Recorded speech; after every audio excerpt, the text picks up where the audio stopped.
Welcome back to the Joseph Graham Show. Today I'm super excited. I have Dr. Serena. Oh my gosh, I had the mental block. Have you ever done this? Your last name. What is your last name, Dr. Serena? I am so Sterling. sorry. That's Sterling. okay.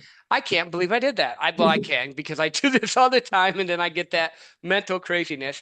But we met 4 or 5 years ago at an event of a person that we both knew and kind of connected, and then we kind of stayed in touch and had it, and then recently we just kind of connected again. But what I loved about you was your ability to like just hold space and presence when I met you 4 years ago. That was just amazing. But you do so much more. And instead of me butchering it, can you let people know who you are, who you help, and what you do? So I have a doctorate in clinical psychology, and I worked as a coach and therapist for probably about 20 years. I wrote a book. I wrote two editions of the same book. The first edition is called Pain, a Love Story, which is the one that you wrote or read, I mean. And then I revised it, and now it's called When Your Body Speaks, and it has more like journal exercises and prompts to get at understanding like the mind-body conditions and how to alleviate pain and medically unexplained symptoms. And then I have a master's in journalism. And so that helped with the book. But then I got kind of burnt out from working with people, especially after like 2020. I found that it was like increasingly difficult to get the same results as I was getting. I have some theories on that, but then I decided to create a psychology-led, accountability-driven dating app to help people understand that how you treat others determines how you then end up with the right partner. Yeah, that is a wide range, but it's amazing. But it still kind of plays into the same thing of helping people and what they're trying to accomplish, their conditions and all. Because like I was reading, I'm about three-quarters of the way through the book now, because I know I've been like dropping little voice notes and stuff. And so I want to touch base a little bit on that. Then we're going to get into the dating app, but there were some things in there that just jumped out at me. Like you had had some really debilitating pain and issues that you had to go through, and then you found a way that wouldn't be considered as conventional to make it go away. Can you like just touch a little bit on that? Yeah, I mean, I think that like my thought is that like a lot of people develop pain and other sorts of medical conditions in an unconscious way. I feel like the way that I developed juvenile rheumatoid arthritis was conscious. Like I consciously chose to have like to pretend to have pain in my body until it developed. It was kind of like I mean, it's the nocebo effect. It's the opposite of the placebo effect. And then as a result of like it not going away, and I had tried medication because I was a child at the time, and that's what my parents thought that I should be doing. I tried chiropractic, and then I came across this other mind-body stress reduction technique called neuro-emotional technique, and I feel like I guess it's a little unconventional. It was developed by a chiropractor in the late 80s, and it uses muscle testing or applied kinesiology to access the physiology of emotion. And then it can trace it back to an earlier time in your life where that emotion was never fully resolved. And then by clearing that, then it clears the present issue. And it was just like, it was so immediate. The results were incredible, but it was so vastly different than talk therapy, which is my training. Hmm. Um, and I feel like if people are open to another way of treating their pain or their symptom, then if they're open to something like that, I mean, there's no sort of like, there's so many modalities, there's so many treatments out there. And that was the one that clicked for me. I've learned so many others, and that was like, that's the one that always works the best. Hmm.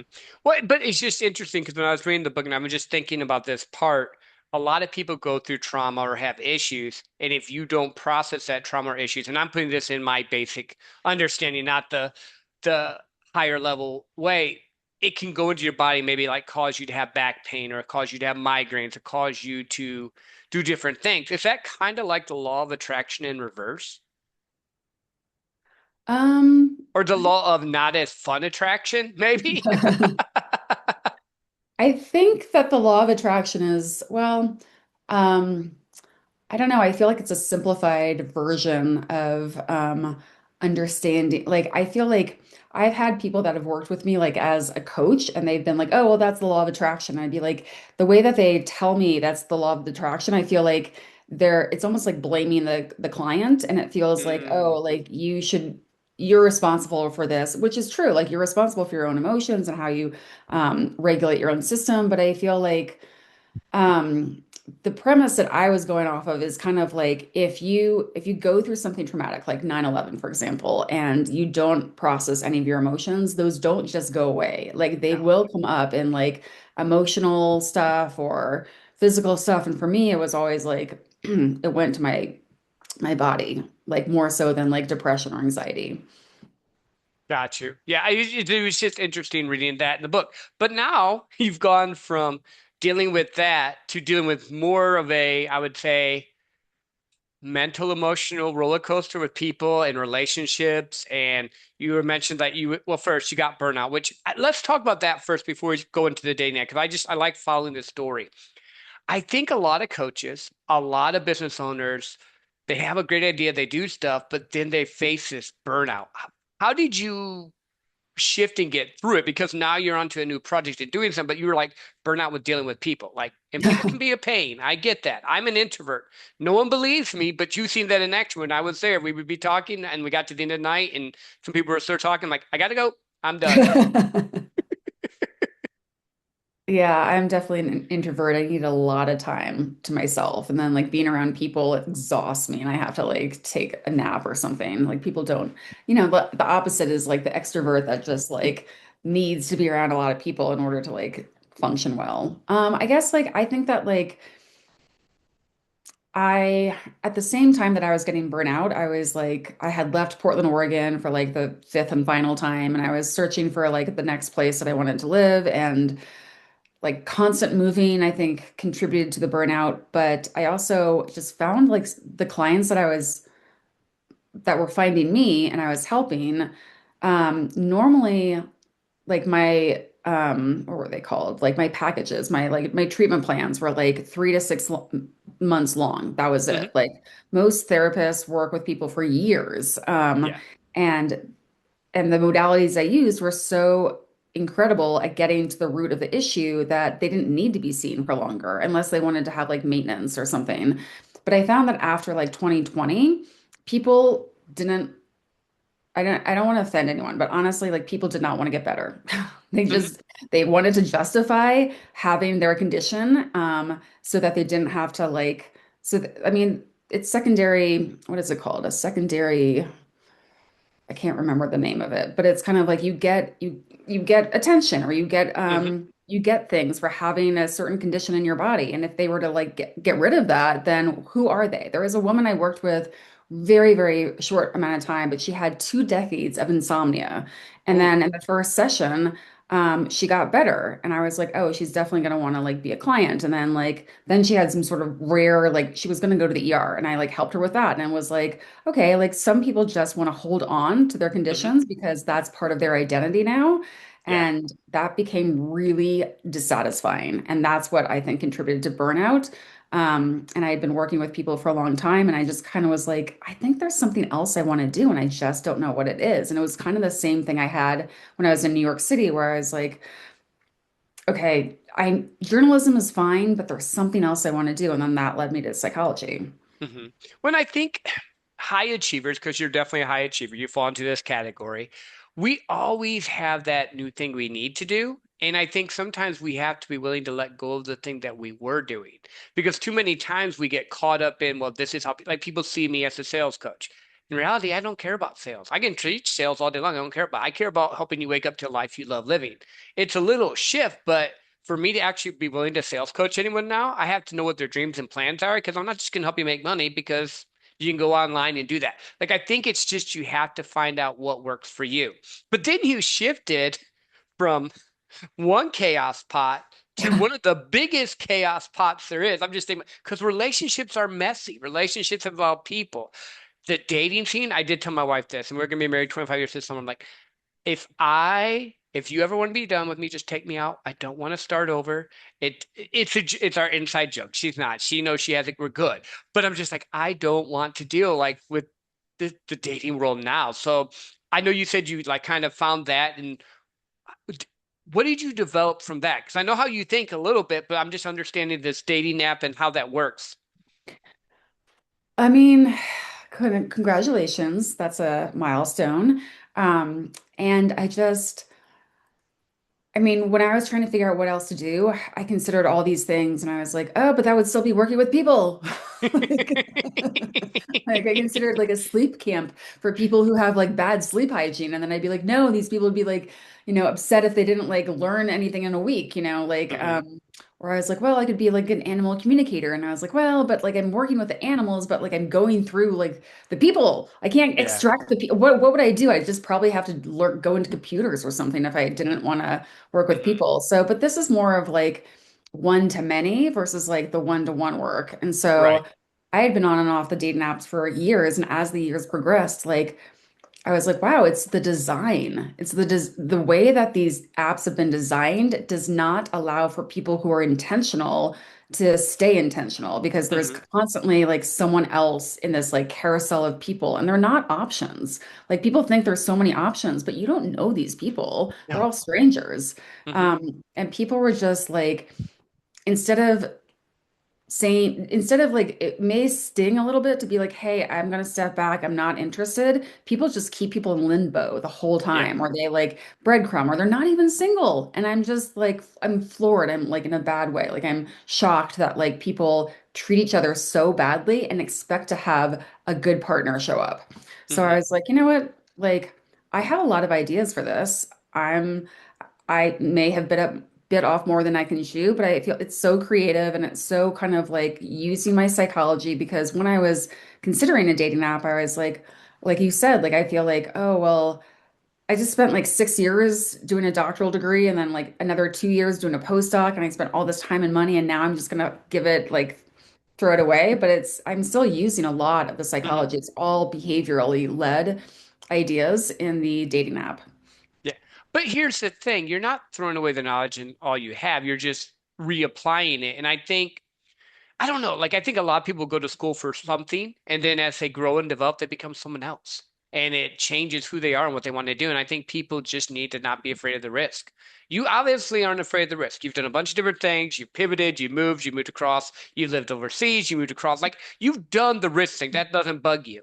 I think it just comes down to pivoting. And that's a good lesson for anyone listening. If you're a first-time business owner, if you're a salesperson, whatever, be willing to take a risk. What's the worst thing that can happen? You fail. Okay, you learn, you grow. I think the messiness of like the dating apps and all, do you think 2020 plays into that too? The victim culture, I'll call it how I would just see it, the me culture, the I have to have it my way culture, and then you have the opposing groups. You have like the super feminists on one side, then you have what do they call them, the red pills on the other side, and both of them are really probably wrong, but they'll use a little bit of truth and like all this craziness. How do how will your dating app help people navigate that storm? That's a really good question. And I think that like people are so much more polarized now than they were in like 2019. I feel like if you vote one way, then you can't talk to someone who voted a different way. Like, and so it's like, well, the dating pool is already small when you figure out like what you're looking for, and then to add on these polarized views, it makes it even smaller. So, um, I did notice that like in 2020 when everyone was like, stuck at home, that people started watching more therapy-led like social media accounts. The problem with that though was that there are two problems I saw. One was that there are a lot of like coaches who became influencers who Hmm. had never taken one class or a course in psychology, which means they don't know the real, like they don't have ethics. And the other one was that like, well, in that there are these people that are talking about things that they don't really have any experience with. Like, if your sample size is like one person, that does not give you clout to understand like narcissistic personality disorder. But Right. narcissist is just thrown around the same way like you're calling someone a Yes. jerk, you're just calling someone a narcissist. And so all these like therapeutic words have been diluted and no one really knows the actual meaning of them anymore.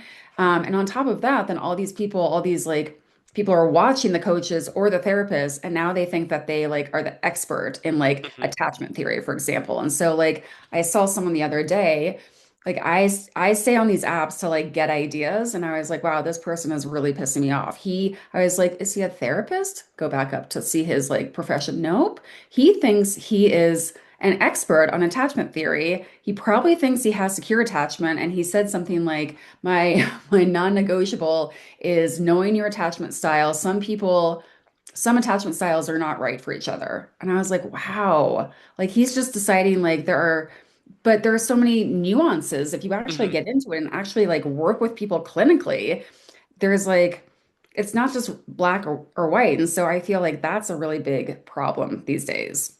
Yeah. Well, so a couple things come to my mind, and my mind thinks of it. So when you say attachment style, I'm not in that world that much, so I don't. What does that mean? It means that's like, and some of these people have probably have never even heard of John Bowlby. He's the person who, like, the psychologist who like invented this.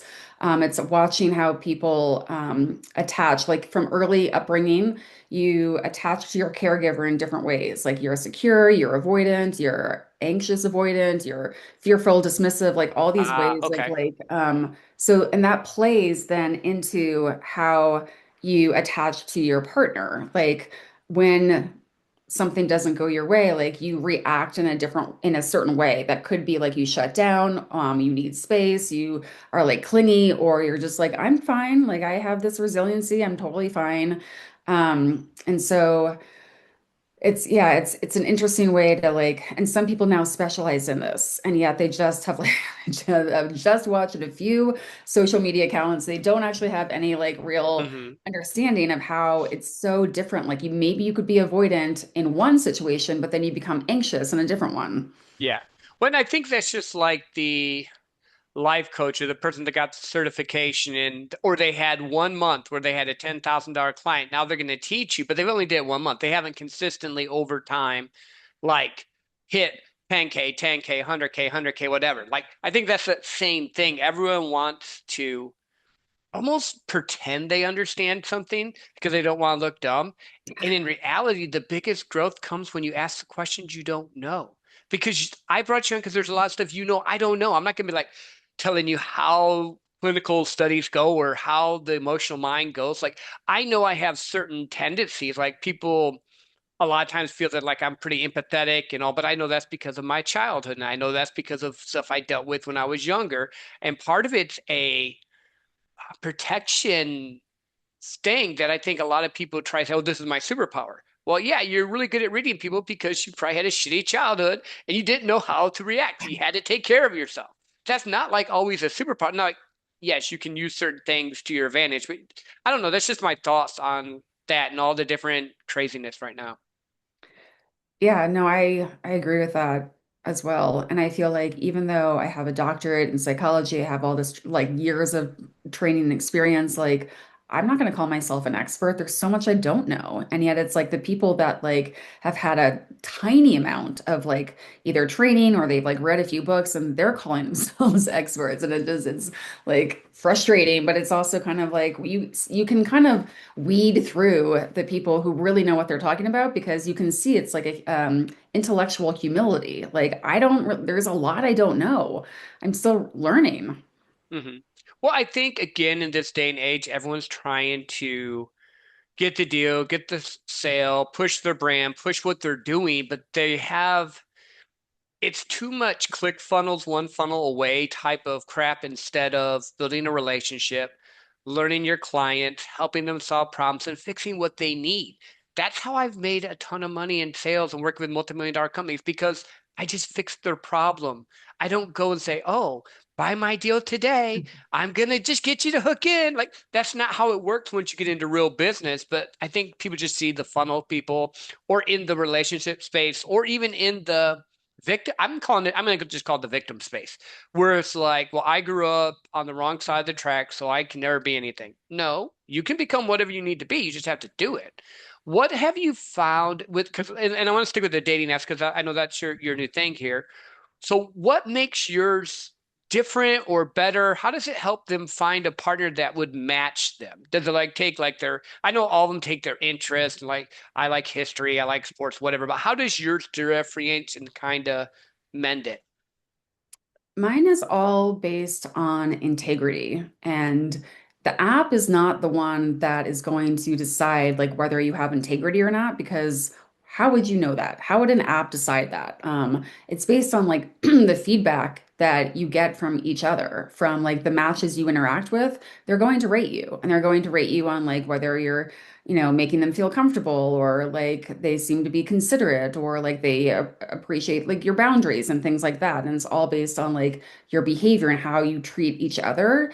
Then like I'm trying to re-educate people on how to treat each other, which is like this gigantic thing because people have learned like all the other apps have normalized horrible behavior, like ghosting. But then ghosting, I've found, is now something that happens outside the dating apps. Like friends do it to each other, like colleagues, like family members. And so I have created a lot of different, like there's an onboarding, first of all, where you have to like answer certain questions. And if you don't pass, then you don't pass. You're not right for Satya. Hmm. And then there are questions we ask, like, what does dating with integrity mean to you? And like the way that someone answers that, you'll know whether someone like does have no real clue, they asked AI, or whether it comes from like their actual Sorry. experience of what integrity means. Yeah. So we have like a lot of things that even, people just leave people in limbo. They don't know how to close the door and be like, "Hey, I'm not interested."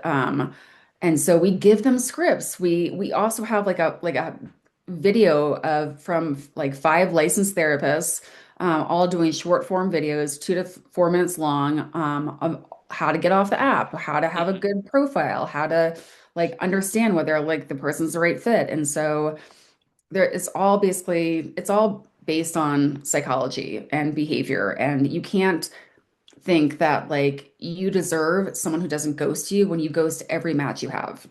Yeah. Well, and I think again, it comes down to human nature and all the stuff that they hear. So I've heard this stat. I don't know if it's true or not because I'm not really on a dating app, but it's like it said that the top 10% of men get the most, like, I guess it's a swipe. I don't know. I've not done one of these. Mhm. Um, and the bottom 90 have to go through like 200 to 300 people. Are they just being exaggerating or is it just depending? Like, what have you seen have you even seen that in your data or because yours is refined, it doesn't have it? Um, I don't know if that's true or not. I honestly feel like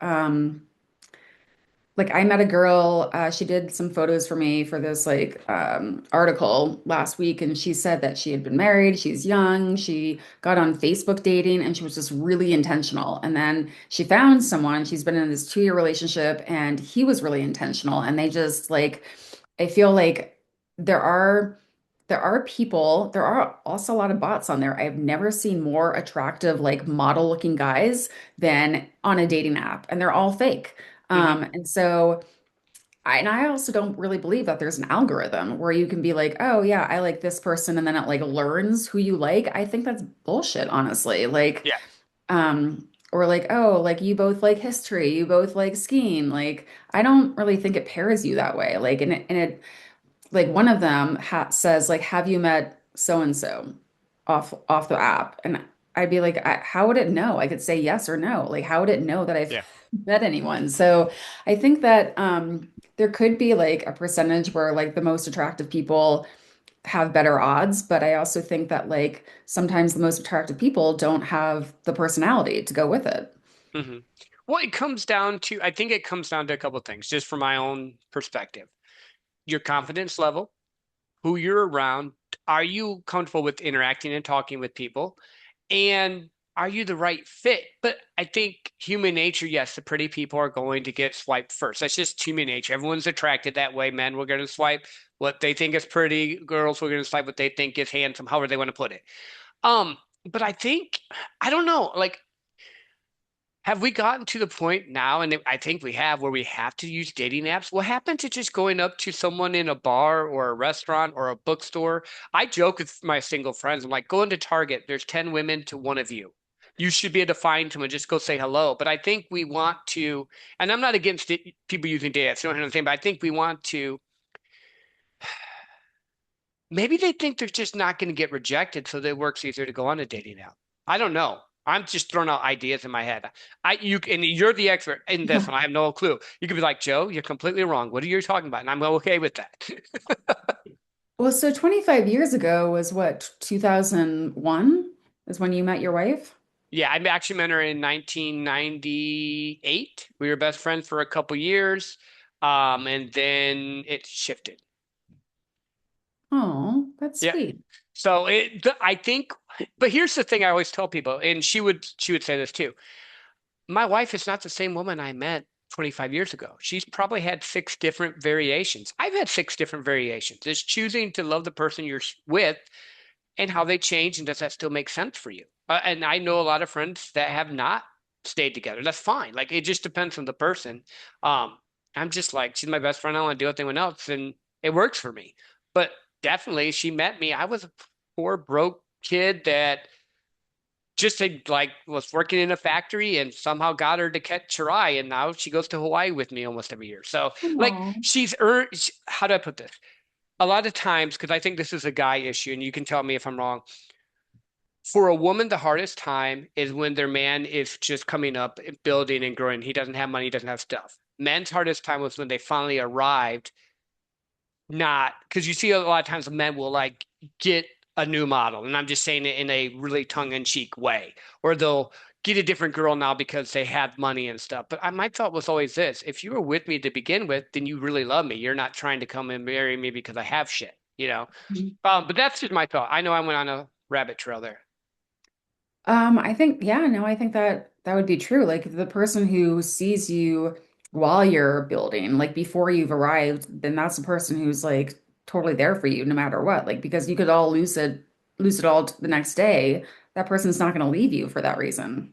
Yeah. But then other people are like, well, but I've already built my stuff, or already done my stuff. How do I do that? Well, now I think it comes down to, like you said, having honest conversations. And I think that's the thing that most people try to avoid.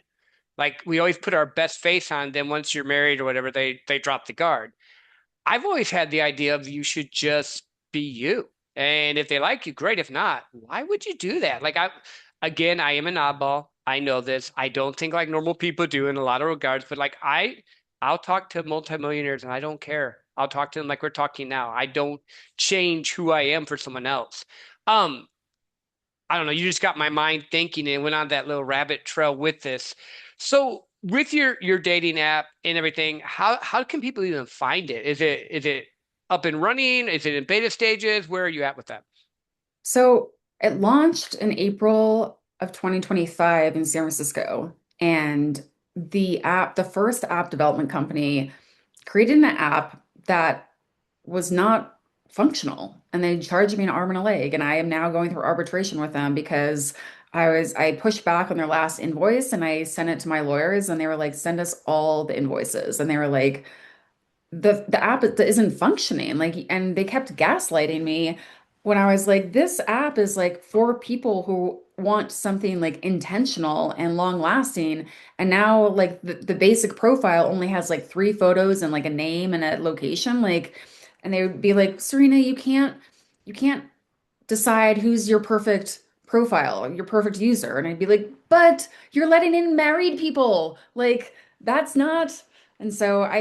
so then I terminated with them and I found a new company, and that was in like December.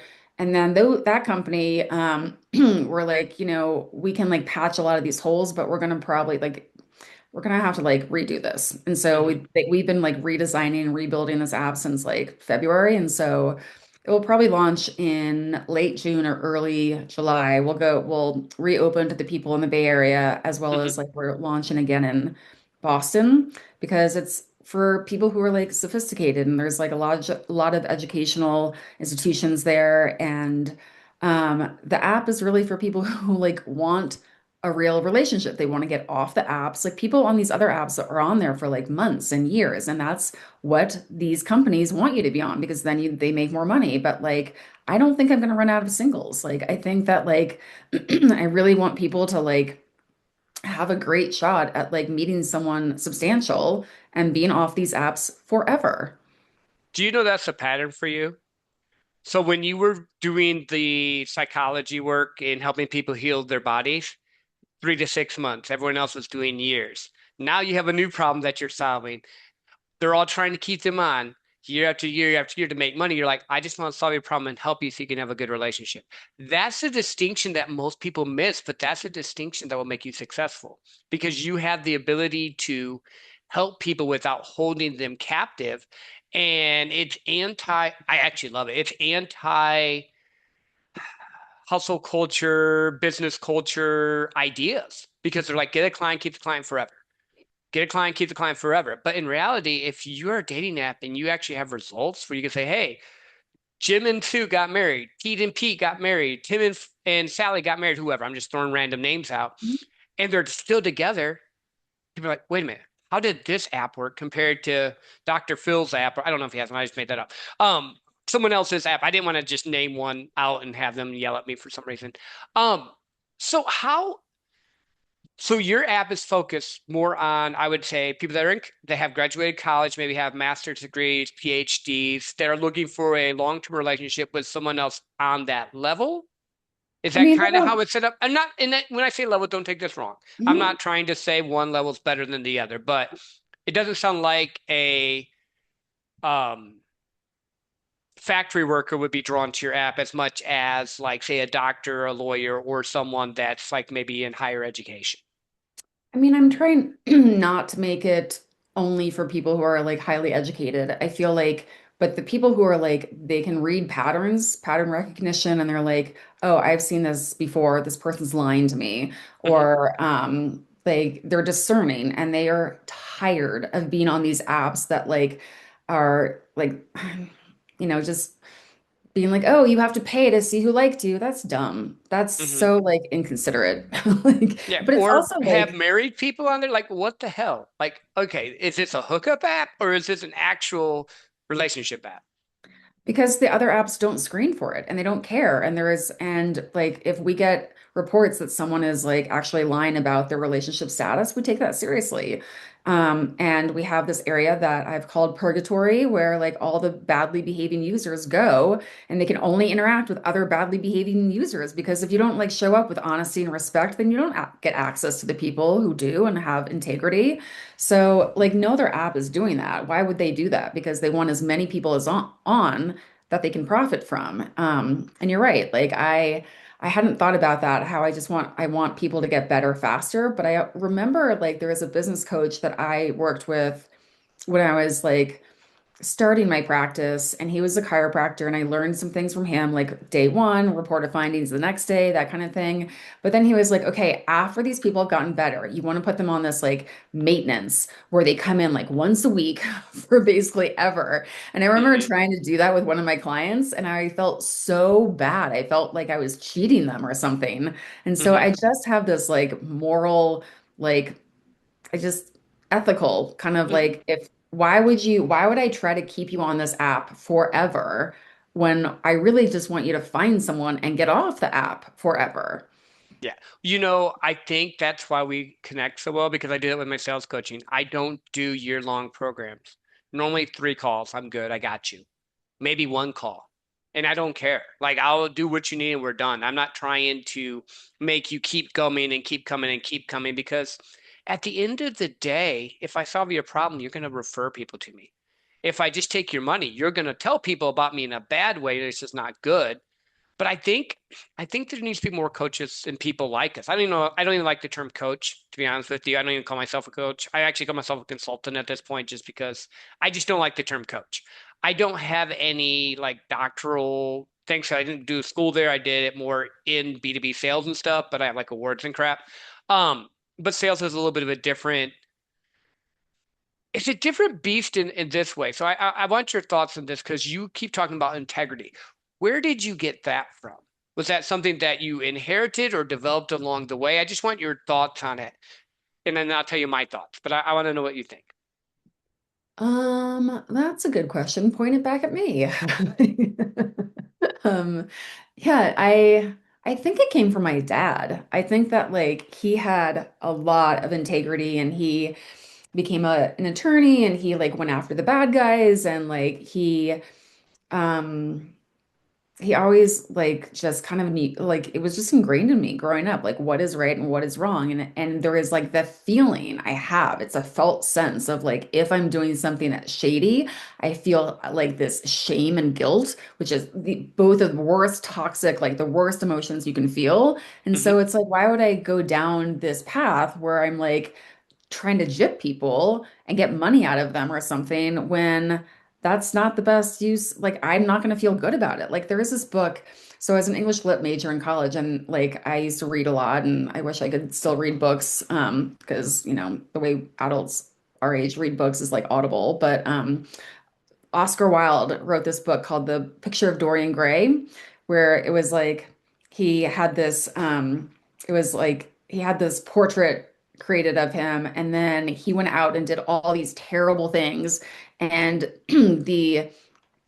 the terrible feelings would become expressed in the portrait, not on him. So Oh. um so it's kind of like you feel like if you're sensitive and you're like ethical and you have integrity, you will feel the bad feeling of like trying to take something from someone when you shouldn't be doing that.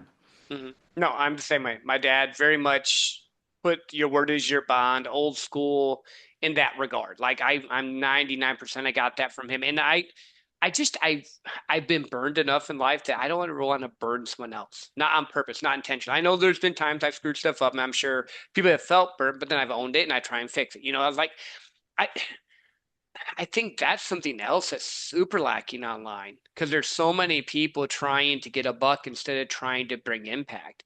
And I think how do you how do you navigate the online world? Because we know a lot of the same similar people, and some of them are really great, and some of them are very and I'm not even going to try and use the term, but they're very slimy or they make you feel ew. I know that a lot of people throw out narcissism or whatever, but I think there's just a lot of messed up people. How do you just go by your gut feeling with it when you meet someone, or are there certain ways that because I know you read people well, so how do you do that? I mean, that's a good question. And I think that you probably have your own ways of doing it. And you probably meet more people than I potentially do, where they are more of the slimy sales people. On a personal note, like I have like culled through people that I maybe like even like people from high school and they're like, oh, let's be friends. And I'm like, okay, I haven't seen you since our reunion like 20 years ago. Um, and then they just watch all my stories and but they can't be asked to like go like and interact with Satya. So I'm like, I'm removing you. Like, Hmm. and I've like posted about it on Facebook and I'm like, look, like if you're quietly consuming my information and my Yep. stories, but you're never interacting with me and I haven't talked to you for 20 years, like you're not, I'm not that type to like have 1,000 followers just because I have 1,000 followers. Like, Hmm. so I feel like it's also I feel it somatically in my body. I feel like very tense and like, or I'll just like have a headache, or it's my body speaks to me all the time Hmm. and it tells me whether like it's safe to be with someone or not. And so I guess that's how online it's a little bit more difficult. But if I'm kind of like, oh, are you kidding me? Hmm. And that's another way that it comes up. Like, how would you do it? Um, I do lean into a little bit of human design in this one because a lot of it kind of clicked for me. I feel it in my body. So I've been told I'm an empath or whatever. I just think that I'm really good at reading people. That's what I've had to do to survive. But like I'll feel it in my gut, and I've learned to listen to my gut because when I've not listened to my gut, it's burnt me bad. Funny thing is, most slimy salespeople can't stand me. They don't like to be around me, and they don't understand me. So normally, those are the easiest people for me to read. I can tell all like from a mile away. Um, and I listen to the words and how they respond, not what they say, but how they respond, how their body responds, how their eyes respond, how they make me feel. Do I feel engaged? Go a little bit woo here because I like woo. What does their energy make me feel like? If I feel off, I leave. If I don't, and I'll cut a conversation in a heartbeat. Like I finally, and this is coming from the guy that used to be the super people pleaser. Now I'm on the other, and I'm like, no, I don't have as much time. Like yesterday was the 3 year anniversary of my sister passing, and so now I'm older than she was. And I'm just sitting there going, I only have so much time. So I'm only going to spend it with people I love and want to be with. But that took me a long time because I used to be a big people pleaser. Like grew up. had to be a people pleaser until probably in my mid 30s. I started to come out of it. I still have some tendencies like anyone because when you're trained that way for so long, you have to fix it. Um, but I think that's what I do. And then I'll challenge people. I am a little bit weird in that regard. If I know there's something that you don't like and I want to test you, I might bring it up to see how you respond to me, to see if you're genuine or if you're not. I do a little bit of the dark psychology, I guess is what they call it. Not even on purpose. Sometimes I think it's like I naturally have tendencies in that regard. And then you said patterns. I see patterns with people. That's great. That's a good way of doing it. I was thinking about like there are some people that are like um they're not, they're kind of on the verge, like I'm not really sure if they're like good or bad. And like, but I have to like if I don't believe in like what they're trying to sell or something, then I'm kind of like maybe this person's fine for like other people, but Mhm. like I'm not buying it. Yeah. Well, I just won't refer them. I won't connect with them. I'll be like, okay, cool. Nope, it's not gonna work for me. But I'm funny too because if someone tells me no, I'm like, is this a no now or a no forever? Where are we at? Is it like pricing cost? Where are you at here? Or is something not working? Or is this you just don't like it? If you just don't like it, tell me. You know why I do that? Because it gets them to either be like, oh no, I want it, the reverse takeaway, or yeah, I don't like it, and then great. I don't have to waste my time chasing someone that doesn't want to be in the world that I'm in. I think we fear, and I want your thoughts on this because you deal with people way more than I do with this type of stuff. I think we fear and we think too much about what other people think and how they perceive us, when I think most people don't even perceive we're there half the time. I think you're so right about that. I think that like we spend so much time trying to think or trying to understand why would someone say no to us or why would someone like treat us this way when most of the people, if they're treating someone badly, that's about them, not you.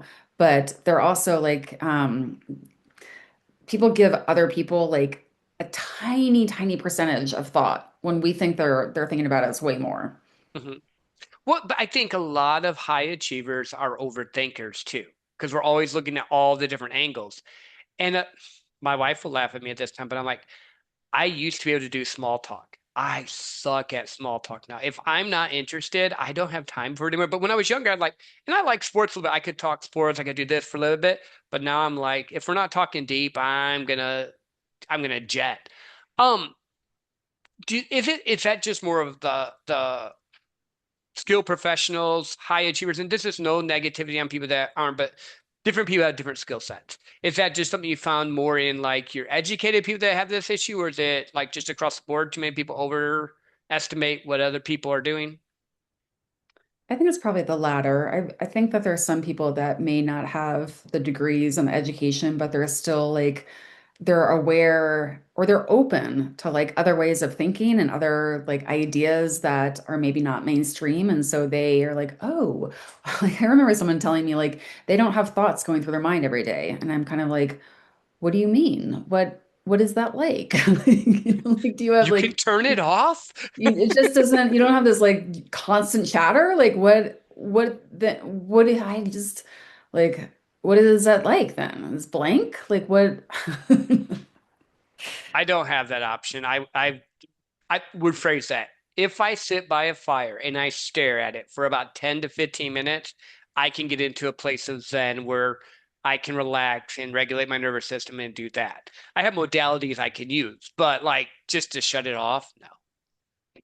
Yeah, it would take effort. It would take effort to just be like, okay, I'm just gonna like think about nothing and just focus on my breath or something. Yeah, which is scary at times. First time I tried stillness, I did it I set a timer for 5 minutes. I made it two. Just sitting on a bench, looking at trees, trying to figure it out because it was so foreign to me. Because I've always been in the hustle grind culture, always been in the performance culture. I think that's the other thing that a lot of people deal with. How do you handle the performance culture? Because you're in that, like you're in the space where performance matters, but I don't get that you're driven by performance as much as impact. So how do you manage and navigate that? In the dating app world, Dating app world, life in general. See, I don't ever just put someone in their thing they're doing at the time because you are so much more that you're a journalist. You are, You've helped people heal in their bodies. You run a dating app. You have an amazing dog that I see. Like I'm a nature person. You do hikes and stuff like that. So you do a lot of different things. I look at you as a whole, but everyone has performance standards to you. Maybe that's not the right words. They have ideal outcomes in their heads of who you should be compared to who you are. I'm wondering if, are you meaning like the performative, like, I was going to do a reel at some point on like performative integrity, how people are like on first dates, you're trying to like get people to like you kind of thing. Hmm. But like, it's like this performative state versus authentic. And Hmm. so I feel like you can feel that. You can feel when people are trying to like shine and prove themselves. And when you just want to like connect with someone and you're just kind of like, can you drop that for now? Can you just like be real? Yeah. But I think people are so afraid. Like I'll use myself as an example. Up until probably a few years ago, I've always had mask. I could connect and become whoever I was around if I wanted to. If I in school, I was friends with everybody from the stoners to the jocks to the nerds to whoever I needed at that moment. But it got exhausting. I found I was like, I'm just gonna be me. If you like me, great. If you don't, great. I don't care. But I'd also gotten burned about 18 times and found like every time I would try to put someone up on a pedestal, that'd be the person that would burn me. It's like the universe come back and say, "Hello, no, this is not the way. This is not what you should do." Um, that's more what I was thinking of. hmm yeah, in grad school, I had a lot of friends who are kind of like, uh, they're like, I think they said I had like a poker face, but I was like, well, isn't that what we're being trained to have? Is like we're being like a blank slate. But they would tell me that it was they were like, I don't think you like me because, and I just be like, I have resting bitch face, I just basically like, but I'm constantly in my mind thinking. And so Mhm. but yeah, there's some people that I clearly don't like, and there's some people that I really love, and I'm trying to have more of a black and white. But like I like you, like I remember being in grad school, going out with some friends, and I had a splitting headache, and it was because they were talking about the most mundane, to me, like stupid stuff, like the nail polish sale at like Pure Beauty. Like I don't care, you Yeah. know? So I feel like like you're saying, like you can really pick up on like whether people are just trying to get you to like certain things. So, and then like I think my like radar comes up and my suspicion comes up of like, what do you want from me? Like, what are you trying to Hmm. sell me? Yeah. It's so that's the thing that bugs me the most. Like going to events. I don't take a business. You just see me, my body just shivered when I said that because I'm like, I will go to small events because I don't really like the big ones because a lot of people and their energy would just bug me. But even the small ones, people trying to be something that they're not. And I am before I would just kind of let them roll with it, but now like I just went to a buddy of mine's event and I met some really cool people and I met some people like, just not gonna do it with you ever again. And it was just like you could just tell who is in there to get something from you and who is there to actually make a genuine connection. Like I had two people that I recorded with last week that I met there, both or one that I met there, one I met from another friend, both multimillionaire, great people, but you wouldn't have a clue they were a millionaire, you wouldn't have a clue anything greatest people ever. Then I have people coming, showing up, trying to look like they were the God's gift to everything, and it just smelled like shit. Like there was just like, you are just trying to sell me. Bro, you're not gonna sell me. If you just I think too many times people try to pull or they see one thing and they just go after and they think that's what they're supposed to do instead of being authentic. Why do you think people are so afraid of being themselves? Like, I think they want to be liked by everyone. No one wants to be rejected. It stings, it hurts, it makes you feel like there's something wrong with you. And so they're just trying to, it's kind of like the popularity vote from high school. Like everyone wants to be liked and accepted. And if you're not, then you feel like a pariah, like there's something wrong with you. yeah. But here's the weird thing is probably because I'm in sales. I get rejected every day. Like every day. I look for a no. Like because in sales, you get so many no's, you finally get a yes. Like I get rejected constantly. But it's like I just reframe it into the service isn't for them right now. But I can see where that is. I guess that's probably why my mind looks at it differently because I get told no probably 100 times a day, maybe more. So it's not a big deal to me anymore. It's more like, okay. Next, two. Oh, can I help you? Great. You don't want help? Great. Can I help you? Well, I think that comes down to like a scarcity mindset, which you don't have either. Like I didn't have that when I was like trying to get clients. I would be like, okay, we're not the right fit. Cool. Like Yeah. good to know. Like I don't want a client that well when I was doing therapy, like I didn't want a client that was gonna be like, I don't think that's right. It's be like adversarial. It'd be like, you know what, you need to be kind of open to different ideas right now. Like I wouldn't want Yeah. someone that would be hard to work with. Like and I think that some people may have this scarcity mindset of like, no, I have to get this client because if I don't have this, then I'm not like, you have to build like a client base. And if Hmm. they're afraid that like, and then it becomes competitive against other coaches and other, it's kind of like, you know what, I don't do what you do. You do that and I do this. But a lot of people, I think, just really want to get the sale because they don't know when the next sale is going to be. Well, it's because, like you said, they don't have enough of in the sales world, they call it a pipeline or a client list or a amount of people that they can help that actually makes sense. They get this one person, they think, oh, this is my person. If I don't get them, I'm done. In reality, there's 8 billion people. If you have a really good product or service of 8 billion people, you can find someone pretty easily. I think people just get scarcity mindset because that's what they're trained from an early age. Oh, buy this toy now because it's limited. Oh, you didn't get picked first. You got picked second. Now I'm only a second best person. They're like, I think it's just that I believe in a lot of nurture. Like people act a certain way because of the environments they grew up in. Yes, there's certain traits that I think people will fall into. And I do want your thoughts on this because again, you are way deeper in this than I am, but I think a lot of times more things are nurtured rather than they're born with. Like, am I making sense with that statement? In my mind, it's making sense, but it might not be coming out correctly. No, I was thinking like, okay, so I was in a family that did not appreciate or encourage emotional expression. So I had to learn that. And it's taken years to learn how to like not let it go to my body and like how to then help other people with it. But I feel like, yeah, you're born with certain things, but then if you want to learn other things, that comes from your environment, from like, your ambition and drive to learn those things. Yeah. Well, and I'm gonna nerd here a little bit because I'm into like Star Wars and like Marvel and like the what parallel world things. So in my head, I'm thinking there's a much darker, eviler side of me, and there's a much amazing, awesome, better side of me. Which side am I going to choose for the day? I know that sounds funny, but if that parallel universe theory is correct, which I don't know if it is or not, it's just a fun video to watch. There are multiple different versions of you. Just a little bit different here, a little bit different here, a little bit different interactions, which would change your world. So I don't know. My mind just goes sometimes I get on really weird tangents, but that was just what I was thinking. Like, what am I going to choose? Because I think at the end of the day, am I going to choose to be the person I'm supposed to be, have honor, integrity, and help people, or am I going to scam people?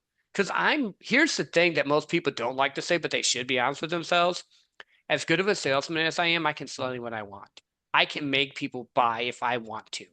But I refuse to because I can't live with myself by taking from someone that should not buy that product or service or is not in a position to do it.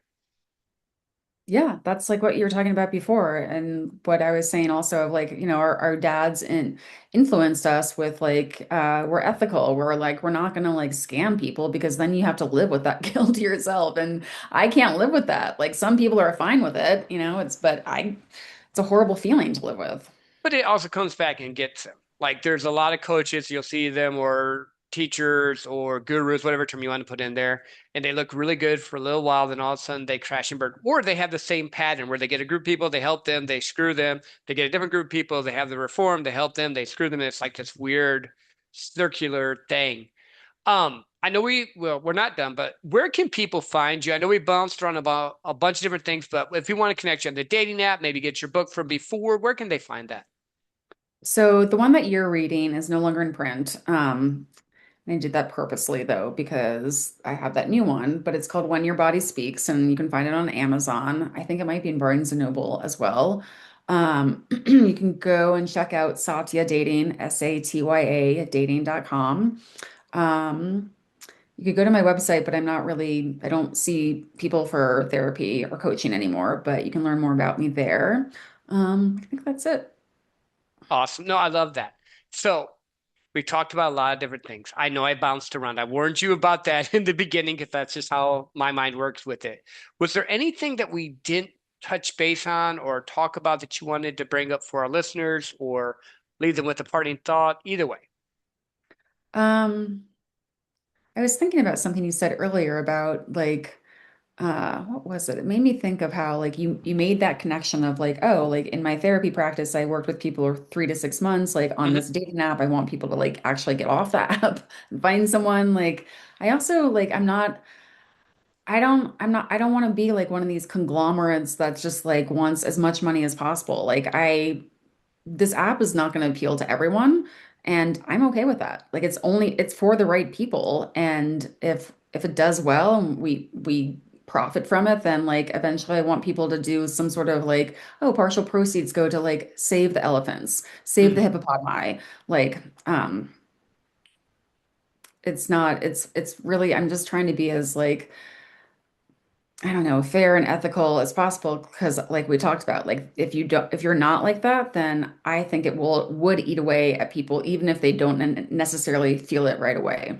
Oh, I agree 100%. And two things popped in my head there. First, you love hippopotami. You said hippopotami, so I'm going to say it that way. Is that the real name of them? I've always come to a hippopotamus, but I could be completely wrong. Well, I think the hippopotami is like plural, right? I have no idea. That's why I'm asking. I'm deferring to you on that. I like I've gone to zoos. I like going on safari, like anything like nature shows. I'll watch them all day long. I was just wondering why is hippo your favorite animal? I think they look really cute, but I think that like they're the I think I saw somewhere last night. It's like the fiercest animal is the hippopotamus. Mhm. And it's kind of like they don't even eat meat. And so if they eat a human, it's to like because you got in their space. And so it's kind of like the same way I feel like as an introvert, I'm kind of like I need this around me to protect my space. And so Mhm. if you come close, like I'm a nice person until you like poke the bear too many times and then I'm gonna react. I love that. Actually, if people don't know this, I do know this fact. In Africa, hippos kill more people than lions and other things. They're very vicious if you tread on what they need. I've always liked wolves. That's been my thing. I think because of this, like the family thing, I have that little protector in me. Um, but I've just always been drawn to wolves. I don't know, just one of those weird. If I had to say that was like a favorite animal, and normally lately it's been white wolves. It used to be black wolves, but now it's white wolves. And it's just shifted. So I'm like, okay, I just leaned into it and go, it's interesting. Um, oh crap, we were talking about something else, and I just went on the hippopotamus thing. What was the other thing you said? Sorry, because we talked about the hippopotamus, but then you said something else. I'm trying to Well, that recall. I was gonna,